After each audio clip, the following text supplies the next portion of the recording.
Salut les gars! On vous présente aujourd'hui la vidéo sur les 4 questions.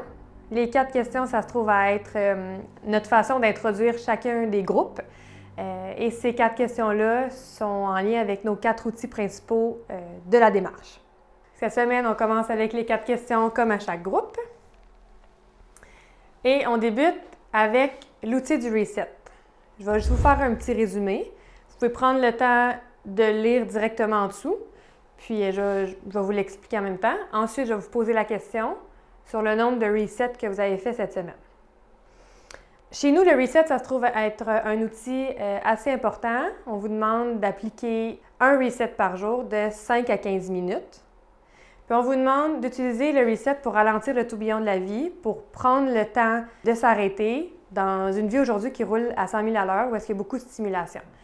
Donc, on vous demande de mettre un break sur votre technologie, pas de cellulaire, pas de radio, pas de télévision, pas de jeux vidéo, donc pas de technologie pendant 5 à 15 minutes.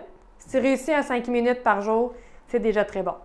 Okay? Ça se peut que tu dises, ben écoute, moi j'en fais pas du tout des resets, je travaille beaucoup, je m'arrête pas, mes semaines vont vite, c'est correct. On va essayer de voir qu'est-ce que tu pourrais mettre en place cette semaine.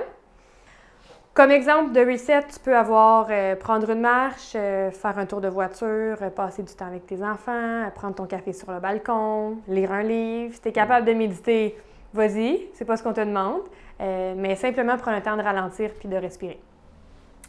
Donc, cette semaine, là, par exemple, on est mardi, donc de mardi à mardi dernier, depuis les 7 derniers jours, combien de resets tu as fait? Sachant qu'on t'en propose un par jour, tu peux calculer en disant j'en ai fait à peu près un tous les jours ou j'en ai fait à peu près 4 jours sur 7. Bon, vas-y comme ça. Donc, Denis, depuis les 7 derniers jours, combien de resets tu as mis en place? J'en ai fait un par jour, 7. Tu en as fait un par jour. Super. Steve, combien de resets tu as mis en place cette semaine? Ouais. Un. Tu n'as pas eu beaucoup de temps. Une grosse semaine. Grosse semaine. OK. Et Pierre? Moi aussi, j'en ai mis un parce qu'il y a quelqu'un dans ma famille qui est tombé malade. Il a fallu que je me déplace. Ça a été bien dur. OK. OK, mais tu as réussi quand même à en faire un. J'ai pris une marche. Tu as pris une marche. OK, donc une marche, c'est un bon exemple de reset. Okay.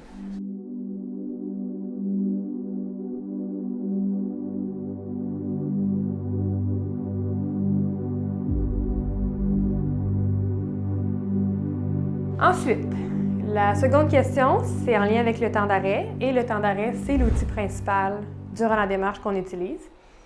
Cet outil-là s'applique quand tu es en colère et il y a un risque que tu fasses un comportement de violence. Il comprend 5 étapes, fait que je t'invite à lire les étapes, puis je vais prendre le temps de te les résumer aussi en même temps. Donc, premièrement, quand tu sens que tu es en colère, il y a des signes précurseurs qui montent. Ça, vous allez voir, il y a une vidéo qui est faite pour ça, qui vous explique vraiment c'est quoi un signal d'alarme, c'est quoi un signe précurseur. Quand tu vis de la colère, il y a des signes physiques qui montent. Ça peut être serrer la mâchoire, serrer les poings, avoir chaud, de la tension. Donc, quand ces signes-là ils montent, c'est là où tu appliques le temps d'arrêt. Par exemple, Denis, je sais que lui a tendance à serrer la mâchoire. Ça fait longtemps que Denis est avec nous autres, je le connais un peu. Donc, Denis, quand il serre la mâchoire, c'est le moment où il doit quitter le lieu du conflit pour sortir à l'extérieur. C'est le signal qui dit là, attention, il y a un risque que j'explose. Donc, quand il serre la mâchoire, il quitte le lieu du conflit, il sort à l'extérieur. Ensuite, il prend un moment pour se calmer. Puis là, on peut aller voir un peu différents moyens que tu peux utiliser. Prendre une marche, parler avec quelqu'un, écouter de la musique. Un coup que tu es calme, tu peux réfléchir à ta participation. Donc, comment tu t'es senti au moment où tu as quitté. Donc, qu'est-ce qui a fait que tu es parti? Comment tu t'es senti? Et qu'est-ce que toi, tu as fait comme comportement? Donc, pas ce que l'autre a fait comme comportement, mais vraiment ce que toi, tu as mis en place. Est-ce que tu as claqué la porte? Est-ce que tu as crié? Est-ce que tu as insulté avant de sortir? Un coup que tu as réfléchi à ta participation, puis que tu es calme et prêt à revenir, bien là, dans ta marche, tu peux virer de base, tu en reviens vers chez vous, et tu penses à un scénario positif de comment tu vas reprendre contact avec ta conjointe, avec les enfants, avec la mère de tes enfants, avec ton ex. Bref, il va falloir que tu réfléchisses à comment tu vas reprendre contact. Puis un coup que ce scénario-là il est fait, là, tu peux reprendre contact de façon sécuritaire. Donc, tu ouvres la porte, tu rentres chez vous et là, tu as un contact avec la personne avec qui tu as eu un conflit. Si tu as eu un temps d'arrêt que tu as appliqué avec ton cellulaire, parce qu'aujourd'hui, il y a beaucoup de communication qui se fait par texto ou en appel, Ben, tu quittes le lieu, tu laisses ton téléphone chez vous, tu vas prendre une marche loin de ton téléphone. Ton déclencheur devient ton téléphone. OK? Donc, tu t'éloignes de ton téléphone, tu vas te calmer, tu réfléchis à ce que tu as fait, même chose. Puis quand tu arrives pour reprendre contact, ben, tu envoies un petit texto ou un petit quelque chose qui dit « Écoute, on s'en reparle, je te reviens plus tard, on va faire un retour là-dessus, j'avais besoin d'un temps d'arrêt. » Mais juste pour avoir repris contact. Donc, cette semaine, réfléchissez au conflit que vous avez eu avec votre entourage. Donc, conjointe, ex-conjointe, enfant, des PJ, etc. Un conflit, ce n'est pas nécessairement de la violence. Un conflit, c'est un désaccord. Donc, réfléchissez au désaccord que vous avez eu cette semaine. Et dans ces conflits-là, est-ce que vous avez besoin d'appliquer le temps d'arrêt? Donc, la réponse, c'est oui ou c'est non. Denis, Non, j'ai pas eu besoin. t'en as pas eu de besoin? Non, ça a bien été cette semaine. Pas de conflit, rien de ça. Tout va bien, même pas besoin d'appliquer de temps d'arrêt. Non, ça va super bien. Presque guéri, Denis. OK, c'est bon. Steve, J'aurais dû, mais j'ai pas été capable de le faire. t'as pas été capable de le faire. OK. Là, vu que c'est les questions du départ, on rentrera pas tout de suite dans le sujet, mais on va revenir de ce qui s'est passé. OK. Et Pierre? Ouais, je vais être obligé de dire non parce que j'ai essayé, je pense avoir réussi un bout, là, mais là, en t'écoutant le réexpliquer, je pense que j'ai moffé moi. Tu penses que t'as moffé? Ouais. OK. Là, c'est important, les gars, que dans ces étapes-là, là, quand vous évaluez ça, on vous demande pas la perfection, on vous demande d'essayer quelques étapes. Tu as essayé la 2, la 3 cette semaine, ça a été mieux que la semaine passée. Bien, tu as déjà plus avancé que la semaine dernière.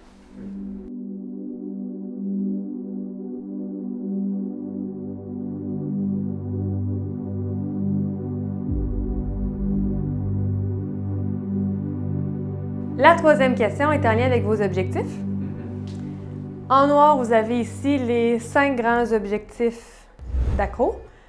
Et là, on te demande simplement de lire ces objectifs-là et de voir cette semaine sur lequel tu veux focusser. OK? Donc, prends le temps de les lire.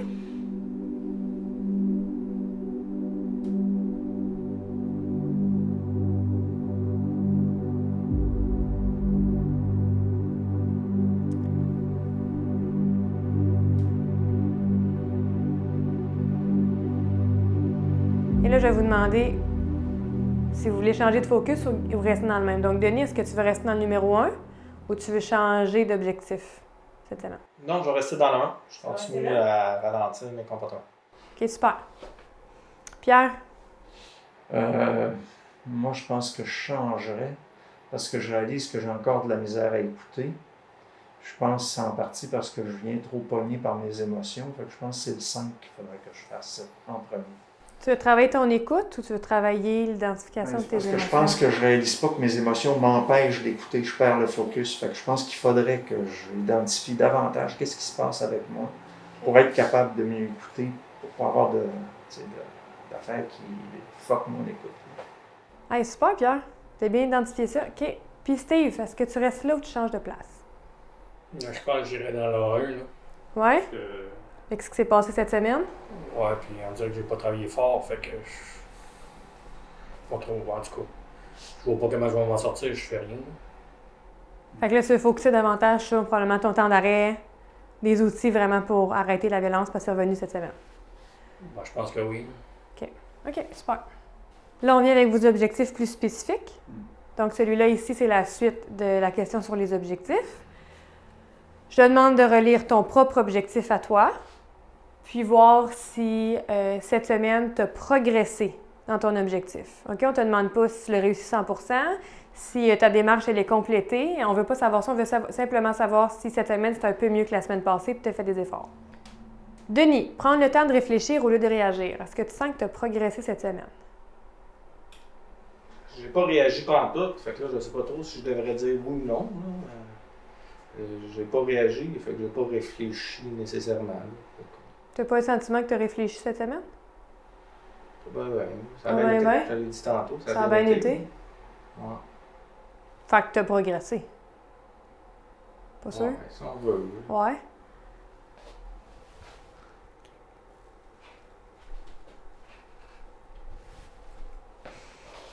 Steve, être capable de gérer mon impulsivité afin d'arrêter la violence verbale.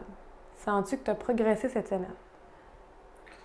Ben, pour être honnête, je me rappelais pas nécessairement c'était quoi mon objectif précis. Là, fait que. Je dirais non. Là. Tu dirais non? Avez-vous un truc, les gars, pour vous souvenir de votre objectif durant la semaine entre les rencontres? Moi, je vous suggère à la fin de la rencontre, tantôt, de l'écrire dans votre cellulaire, partir avec. Vous pouvez vous l'écrire, le mettre sur votre frigidaire, mais c'est important que tu saches qu'est-ce que tu as travaillé au travers de tes semaines. Ça va t'aider à maintenir ton focus à tous les matins, tu sais. Et Pierre, écoutez l'autre pour mieux comprendre son point de vue. Non. Non, ça va avec... Ben, ça va avec ce que j'ai Ouais. dit. J'ai été trop pogné puis déclenché. Je l'avais pas écouté. OK. C'est pour ça qu'il fallait que je change un peu mon objectif. OK. Est-ce que tu aimerais ça travailler ton objectif? Ben, comme je dirais, je pense que mon objectif, ça va être, il faut que je comprenne qu'est-ce qui se passe en dedans de moi, qu'est-ce qui disjoncte, parce que je n'arrive pas à écouter. Identifier comment tu te sens. Oui, pourquoi moi, qu'est-ce qui fait que j'écoute pas? Qu'est-ce qui fait que tu n'écoutes pas? Ouais. OK. Bien, on va prendre le temps tantôt de réévaluer ton Ouais. objectif, on va le préciser, puis la semaine prochaine, on va évaluer le prochain. OK. Ça marche? Moi aussi, Jade, j'aimerais ça. Toi aussi, Steve? Parce que je le trouve compliqué, puis on dirait que je suis pas capable de gérer mon impulsivité. Fait que C'est vague, hein, gérer mon impulsivité. Fait qu'on va le préciser. Super.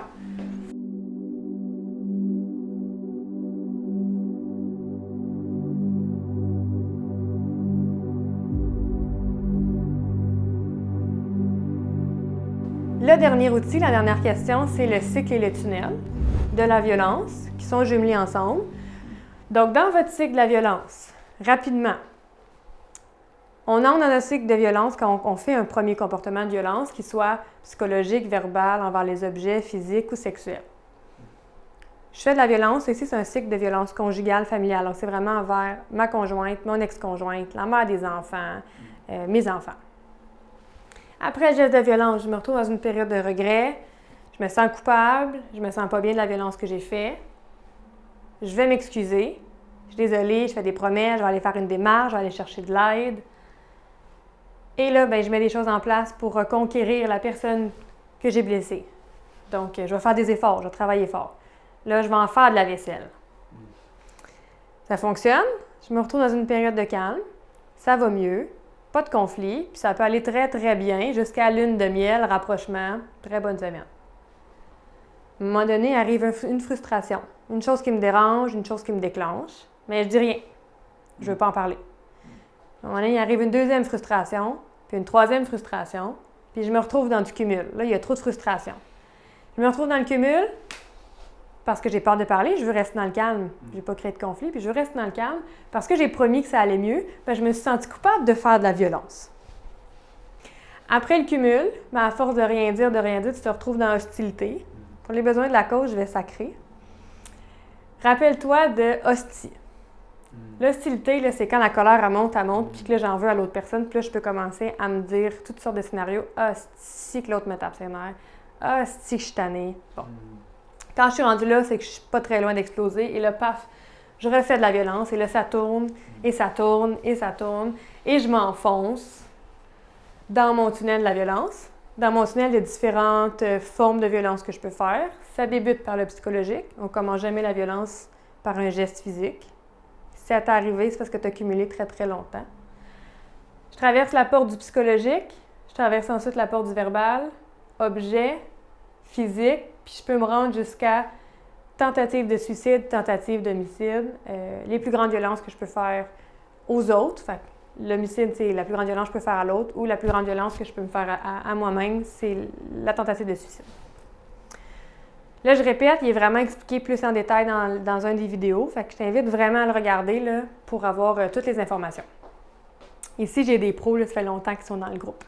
Donc, les gars, la question c'est, cette semaine, si tu as tourné dans le cycle, où est-ce que tu te trouves aujourd'hui? Fait que commence par t'identifier dans le cycle.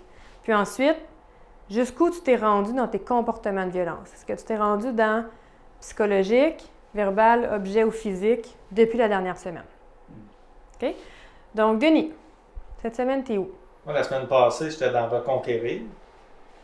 Mais cette semaine, c'est vraiment calme, un peu comme je disais tantôt. Là, ça va super bien. Ça va Zéro super geste de violence.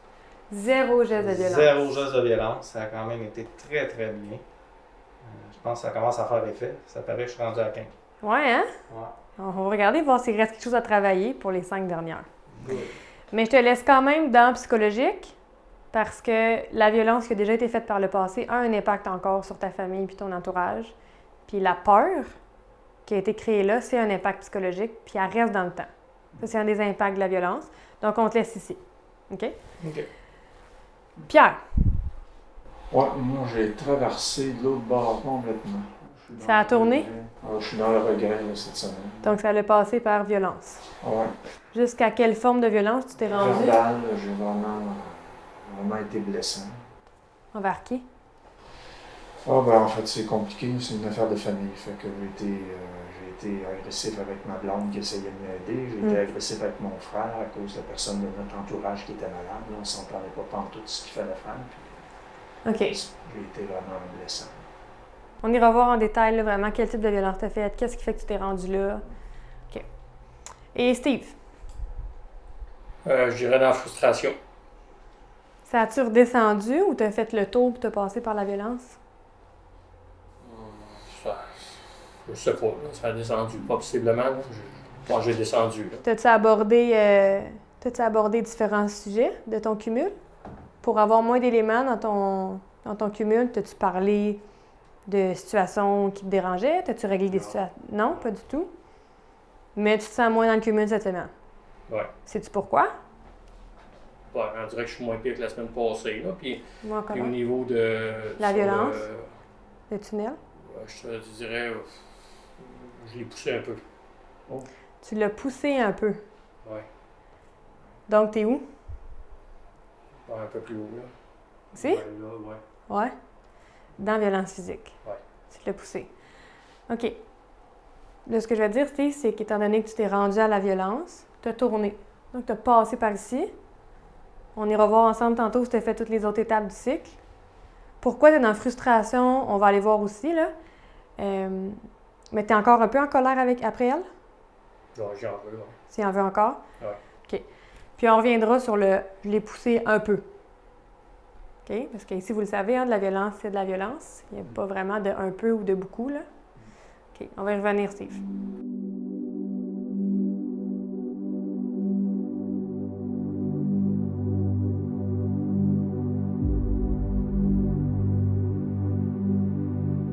Ça termine les 4 questions. Ça nous permet d'avoir une bonne introduction, en fait, de ce dont on va parler ce soir, de vos semaines, de la semaine des gars. Fait que ce que vous avez vécu dans votre semaine, les 4 questions, c'est une bonne ouverture. On peut, après ça, là, vraiment préciser chaque situation. Quel outil vous avez appliqué, peut-être comment on peut vous diriger dans la rencontre ensuite. Puis ça nous donne des éléments aussi pour vous aider davantage. Donc, ça conclut les 4 questions. Puis j'espère que c'est plus clair pour vous. Puis on se verra peut-être en groupe. Puis on va peut-être faire ces vraies questions-là ensemble. Donc, merci!